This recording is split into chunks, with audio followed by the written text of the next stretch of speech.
Então, iniciando, eu vou fazer uma breve apresentação, né? Meu nome é Janaína Bueno, psicanalista. A minha graduação foi em secretariado executivo.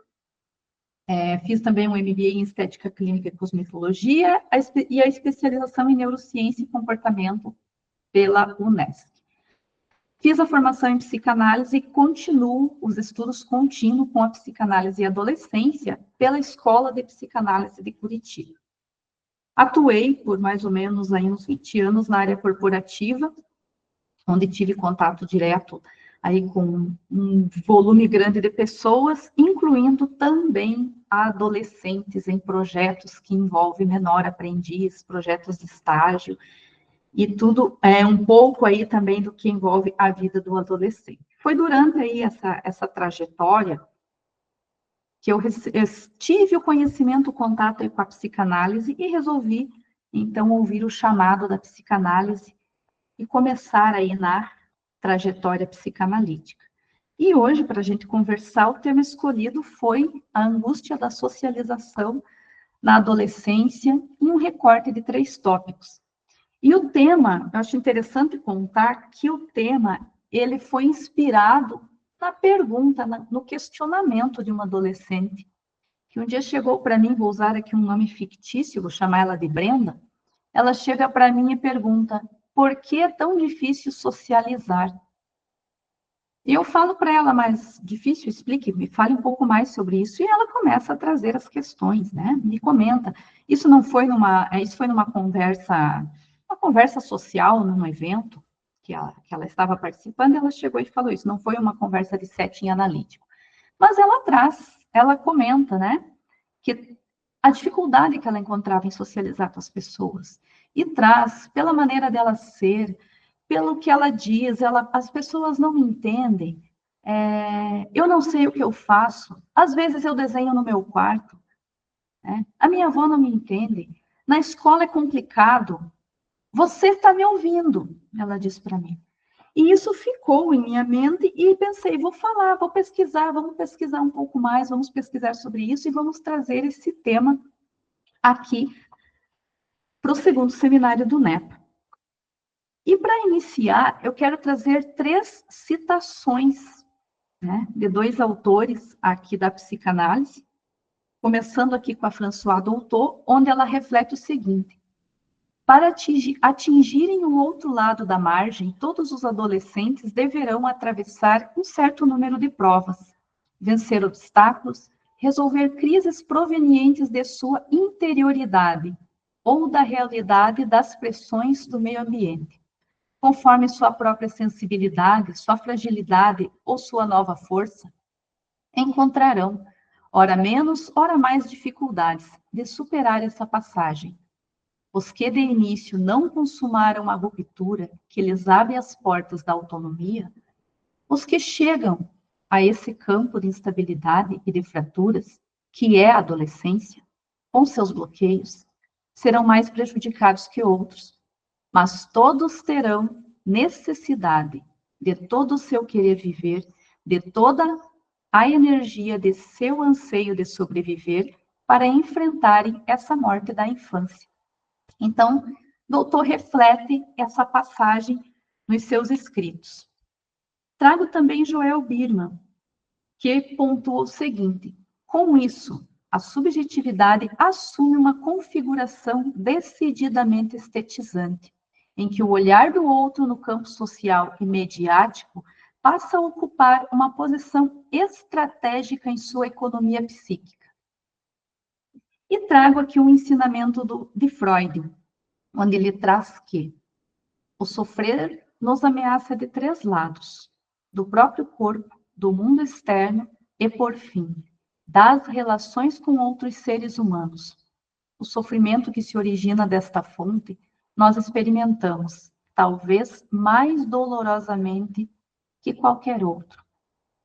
E essas 3 citações são elas que irão nortear aqui a nossa conversa, onde eu dividi em 3 tópicos aqui para responder essa pergunta.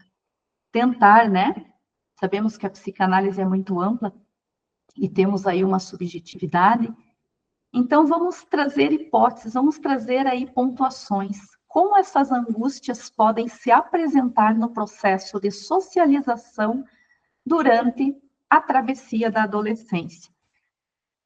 Utilizando aqui com base no que Freud traz do corpo, o meio externo e as relações humanas, vamos trabalhar os 3 tópicos ou 3 dimensões, né? Para falar dessas angústias a partir de o corpo e a angústia da imagem, o meio externo e a pressão do desempenho, e as relações humanas e a angústia da socialização. Então, não se preocupem de eu não mudar a tela, vou ficar um tempo nessa tela aqui, porque vamos conversar um pouco sobre esses 3 tópicos, aí dou sequência nas passagens. Então, vou começar aqui com o corpo e a angústia da imagem. Vamos refletir um pouco sobre a questão da adolescência, né? Passando aí pelas 3 citações que conversamos. A adolescência é uma fase de transição, né? É uma fase de mudança, uma fase aí de transmutação e, ao mesmo tempo, é uma fase do desenvolvimento humano. Então, nós temos o bebê, temos a criança, temos uma primeira infância, uma segunda infância, temos a adolescência, que é uma fase do desenvolvimento humano. E todos nós, em um momento, em uma fase da vida, passamos também por essa fase da adolescência. E quando trago aqui o corpo e a angústia da imagem, trazendo numa vertente de que Freud pontua, trazendo para a contemporaneidade de hoje, né, o que seria essa angústia do corpo? É uma angústia subjetiva, né? Cada adolescente vai sentir de uma forma. Temos que considerar também que quando falamos de corpo, não estamos falando apenas do corpo físico, né? Essa mudança que falamos, essa transição, essa transmutação, ocorre tudo ao mesmo tempo. Então, nós temos no corpo a mudança física, né, mudança biológica, mas também temos a mudança psíquica, também temos a mudança neurológica, mudança de pensamento, mudanças de sentimentos, mudança de emoções que o adolescente, muitas vezes, terá dificuldade de nomear. Então, ele passa por um momento, ele ou ela, né, ambos passam por momentos onde isso ocorre de uma vez só. Então, não existe um processo de, primeiro vamos assimilar a mudança corporal, depois vamos entender a mudança neurológica, agora vou entender o que eu estou sentindo, agora vou entender minha psique. Não funciona assim, né? O corpo humano não funciona dessa forma. Então, acontece tudo ao mesmo tempo. E para o adolescente e para a adolescente, é um momento de aprendizado, é um momento de novas experiências, é um momento de desafios. É um momento onde ele ou ela vai precisar enfrentar cada um da sua forma, né? Esses acontecimentos que muitas vezes vão trazer angústias. E quando falamos do corpo, vou trazer alguns exemplos aqui. O corpo já trouxe, né, um aspecto amplo, mas é importante lembrar que a adolescência também é a construção de uma identidade, é uma fase da construção da identidade.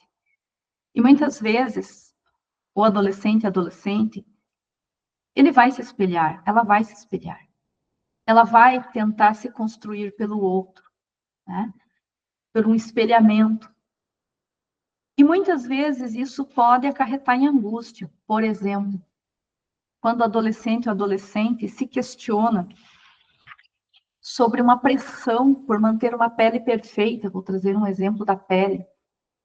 Porque nós sabemos na adolescência, às vezes nossa pele vai modificar, assim como vai modificar na fase adulta e assim como vai modificar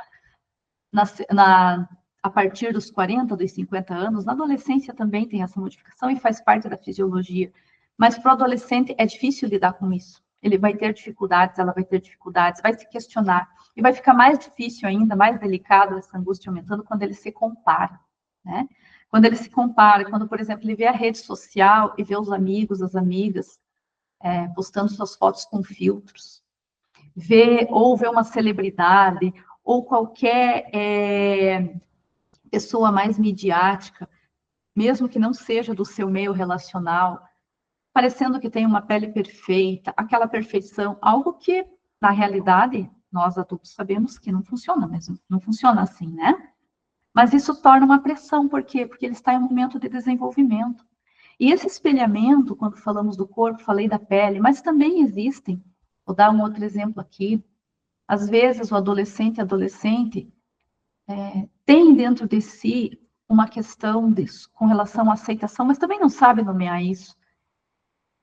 E quer lidar com essas frustrações.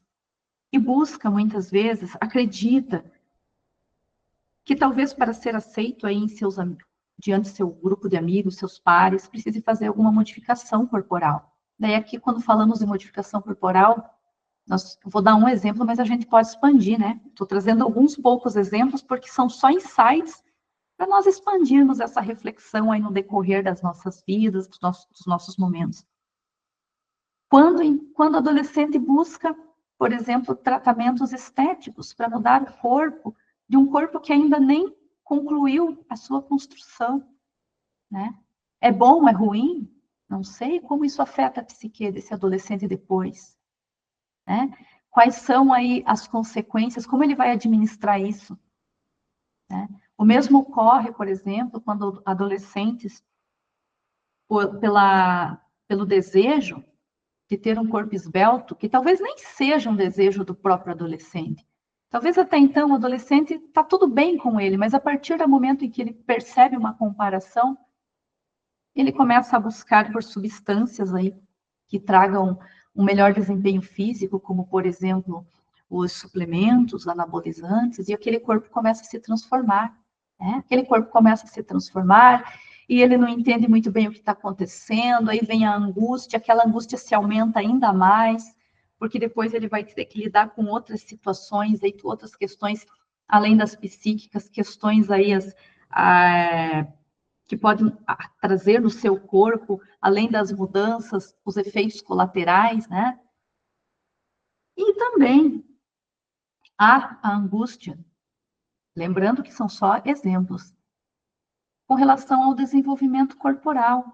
Às vezes o adolescente se compara com o colega, com a colega, onde o desenvolvimento foi mais rápido. Quem teve o desenvolvimento mais rápido também se compara com quem não teve esse desenvolvimento tão rápido. Às vezes a pessoa se sente inadequada, se sente isolado. Às vezes o próprio adolescente se isola, né? São pontos relacionados à imagem. Então, esses são alguns pontos aí relacionados à imagem. Outro ponto que Freud nos traz é a questão com relação ao meio externo. E aí eu trago aqui o meio externo e a pressão do desempenho. Para falar do meio externo, vamos pensar no ambiente, né? O adolescente ele está inserido num ambiente social, num ambiente educacional, num ambiente familiar, em vários ambientes aí que permeiam a vida humana. E essa angústia pode aumentar, né? Quando ele sofre essas pressões do meio externo por mudanças que nós não temos controles. Exemplos macros, vou trazer aqui, recentes. Vamos pensar aí a enchente do Rio Grande do Sul. Podemos pensar também algo que não é muito antigo, que é recente para nós, a Covid-19, onde muitos adolescentes, aí pensando nesses dois eventos, precisaram trabalhar com o luto. Não só o luto da perda, talvez ali de um familiar, de um amigo, de alguém conhecido, mas o luto de tudo aquilo que ele não pôde fazer, né? O luto de não poder conversar mais com os seus colegas no presencial, o luto de ter a dificuldade de frequentar a escola, o luto por ter que ficar em quarentena, o luto por ter que de um dia para o outro se adaptar num ensino aqui com as câmeras e fazer as suas atividades, o luto pela aula que foi suspensa, o luto para recuperar tudo aquilo que uma tentativa de recuperar, né? Outros eventos macros também, a nível aí mundial, as guerras, né? Temos aí a guerra da Ucrânia, a guerra em Israel, recentemente as enchentes na Espanha. Então, são todos, falando de uma questão macro, são todos aspectos do meio externo, os quais nós não controlamos, e causa uma certa angústia, a angústia de assimilar tudo isso, né? Do que fazer com tudo isso, do depois. E pensando num ambiente mais micro, vamos pensar, por exemplo, um adolescente, uma adolescente que reside ou que precisa estar numa região de mais risco, que traz mais insegurança, traz mais vulnerabilidade, onde o adolescente não sabe se pode ir na casa do colega, às vezes abre mão de não ir e vai se relacionar pela internet, porque é muito perigoso, ele vai, ele não sabe se ele volta, até para ir para a própria escola, né? Então, são questões do meio externo, as quais nós não temos controle, que afetam e ampliam ainda mais essas angústias. Aí, quando falamos da pressão por desempenho, pressão por desempenho eu trago aqui ela mais num caráter de performance, né? A cobrança que às vezes o adolescente se dá por ter que performar bem, diante dos seus colegas, diante da família, diante das pessoas com quem ele convive, né? Na escola, vamos pensar aqui em uma situação onde o adolescente é transferido de um colégio para o outro. Às vezes, estudava num colégio mais flexível e ele vai para um colégio que tem um pouco mais de responsabilidades, é um pouco mais rigoroso. Então, ele vai ter um tempo para ele assimilar tudo isso e ele vai se angustiar. Ele vai se angustiar porque ele está num ambiente diferente do que era acostumado, ele está sofrendo por uma mudança, muitas vezes, que ele vai precisar refazer amizades. Alguns adolescentes não terão contato com os amigos de antes, então isso é angustiante. Entender como essa relação social entre as amizades funciona. A pressão também, quando falamos de pressão por desempenho, outro exemplo, vamos pensar em escolas que às vezes tem a questão da língua estrangeira, né? 1 ou 2 idiomas aí, essa demanda, isso é ótimo, mas a questão do adolescente, não que não, a razão de trazer esse ponto não é na razão de, não tem que ter, não, tem que ter, é óbvio, quanto mais possibilidades de aprendizado, sempre melhor, mas a busca é de tentar um entendimento do porquê, às vezes, aquele adolescente se angustia. Ele se angustia porque às vezes ele tem uma dificuldade, ele percebe que ele não tem a mesma habilidade que os colegas para desenvolver um segundo idioma, um terceiro idioma, ou mesmo, vou trazer uma matéria mais simples, a matemática, né? Já ouvi isso de adolescente, a dificuldade, ele se sente inadequado, por que é tão fácil para fulano, para Beltrano, e por que para mim é tão difícil? Aí, tenho também um outro ponto, não é a angústia não assola só quem tem a dificuldade, mas muitas vezes assola quem tem o alto desempenho, aquele adolescente que performa bem, que vai bem em matemática, que não precisa estudar para a matéria, que já tem um certo domínio, às vezes teve uma oportunidade e teve um certo domínio de um segundo idioma, e aí ele está num ambiente onde os colegas têm dificuldade, e aí ele se destaca.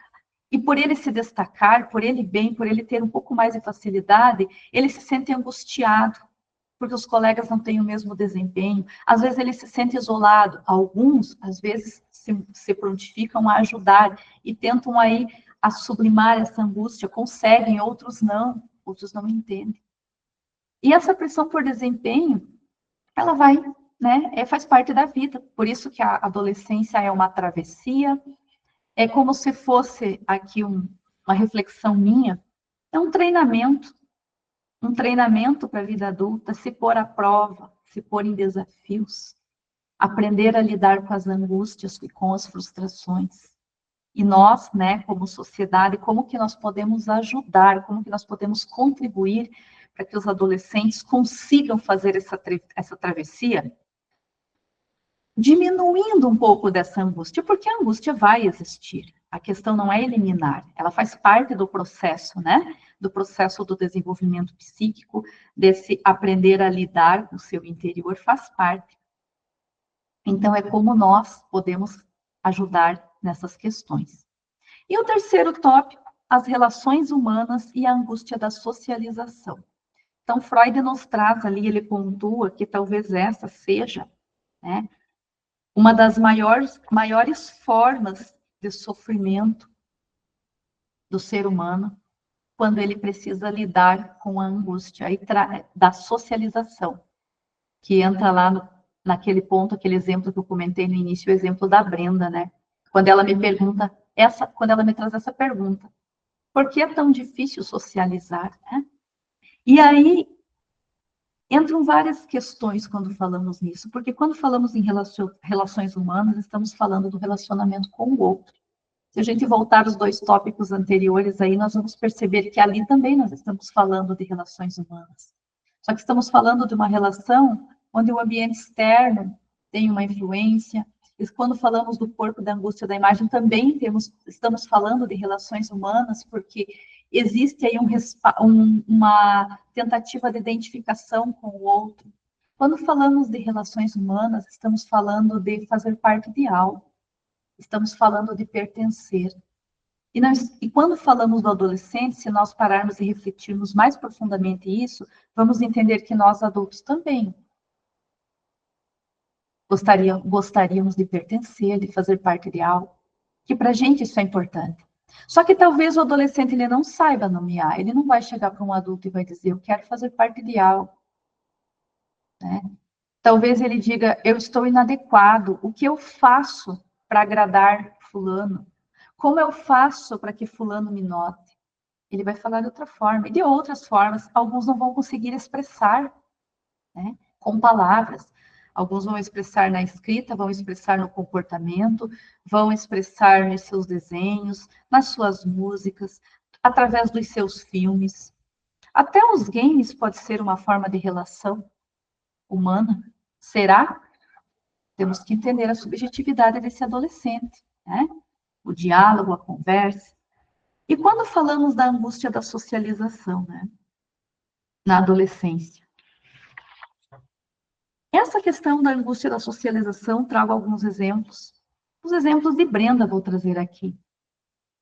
Ela se sentia angustiada porque na escola ela não conseguia conversar com os colegas.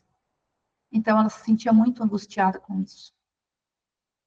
Aí eu perguntei para ela, mas como assim, Brenda? Você cumprimenta seus colegas, vocês conversam sobre a matéria, vocês conversam sobre o que vocês gostam?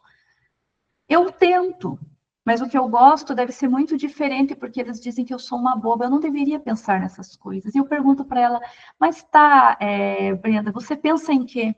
Eu estou preocupada como vai ser quando eu tiver 18 anos. Eu falei, tá, mas preocupada por quê? Eu vou precisar trabalhar? Como eu vou trabalhar? O que eu vou fazer? A escola que eu estou não me dá recurso. No que eu vou trabalhar? Vou escolher uma profissão? O que eu vou escolher de profissão? Então, ela trouxe um outro tipo de angústia de socialização. Ela tentava conversar com as colegas, com as amigas sobre isso, e as amigas tinham um outro ponto de vista. As amigas não tinham esse tipo de preocupação, por conta da estrutura de Brenda. Brenda não tinha ela sabia já que para ela, na vida adulta, ela precisava se colocar no mercado de trabalho, ela precisava já começar a pensar sobre isso. Então, aqui eu já encaixo esse exemplo, que também se conversa com a pressão por desempenho. Aqui uma pressão diferente, uma pressão do que vai ser o amanhã, uma pressão de como ela ia se colocar no mercado de trabalho, como ela ia interagir com as pessoas, né? Outra forma que acontece muito também é quando os adolescentes eles se sentem excluídos de algum grupo, né? Então, pode acontecer na escola, pode acontecer isso numa rede social, não necessariamente uma exclusão no sentido mais objetivo, você não vai participar, mas aquela exclusão sutil, quando ele percebe que os amigos, as amigas estão participando de um determinado projeto, de um determinado grupo, ou de um determinado evento, e ele ou ela não foi convidado para fazer parte, né? Outra maneira de angústia com relação às relações humanas aí na socialização, quando ele não é ouvido, quando ele tenta expressar uma opinião e aquela opinião não é ouvida, um ponto de vista, aquilo muitas vezes é criticado, mas não é uma crítica construtiva, às vezes é uma crítica que se reverte num bullying, né? Às vezes é uma crítica que se reverte numa sensação de que ele ou ela não sabe o que está falando, né? 5 minutos já, né? Ah, ok, obrigada, Sandro. Então, esses são algumas das formas, né, relacionadas aí às relações humanas. E aí, nesse quadro, eu trago um contraponto, né? Desejos e angústias. O adolescente deseja pertencer, o adolescente deseja construir a sua identidade, ele deseja ter a sua autonomia, ao mesmo tempo, ele ainda tem a dependência, a insegurança ainda permeia, ele ainda vai tentar um espelhamento, uma comparação, ele vai utilizar a tecnologia, mas ao mesmo tempo ele vai ter a angústia de como essa imagem será vista, né? Então, esse é um quadro representativo, apenas para ilustrar de uma forma resumida o que nós conversamos até aqui. E já vou encaminhar para as percepções finais, aqui um resumo, onde a ideia é de que maneira podemos contribuir no processo de socialização para minimizar as angústias e proporcionar uma melhor travessia na construção do eu. Vamos pensar. O ambiente tem muita influência. Então, uma das hipóteses seria possibilitar um ambiente de apoio, um ambiente de desenvolvimento humano acolhedor, um ambiente em que seja permitida a expressão e a comunicação. O setting analítico é um desses ambientes, não é o único, mas é um dos ambientes, né? E, por fim, na prática, o que é importante? É importante lembrar que a construção, que a adolescência é uma das fases do desenvolvimento humano e que ela diz respeito à construção de identidade.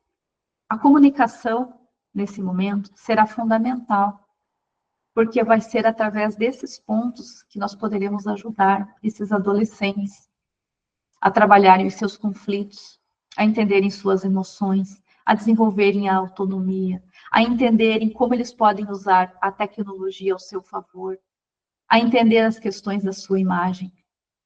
Esses são pontos que são fundamentais para uma tentativa de minimizar a angústia, porque a angústia vai existir, mas se o adolescente tiver apoio, se sentir acolhido, isso por si só já também o ajuda a minimizar esse momento angustiante. E aqui deixo uma reflexão final, um recorte da citação de Doutor, onde ela coloca: todos terão necessidade, aliás, de todo o seu querer viver, de toda a energia, de todo o seu anseio de sobreviver para enfrentarem essa morte da infância. Deixo aqui as referências bibliográficas, as principais e as complementares, que foram utilizadas para o desenvolvimento desse material e para essa conversa, né, que nós tivemos aqui. E também deixo os meus agradecimentos. Obrigada a todos vocês que estão aqui prestigiando e contribuindo para essa construção. Obrigada ao NEPA, à EPC, a todos os presentes.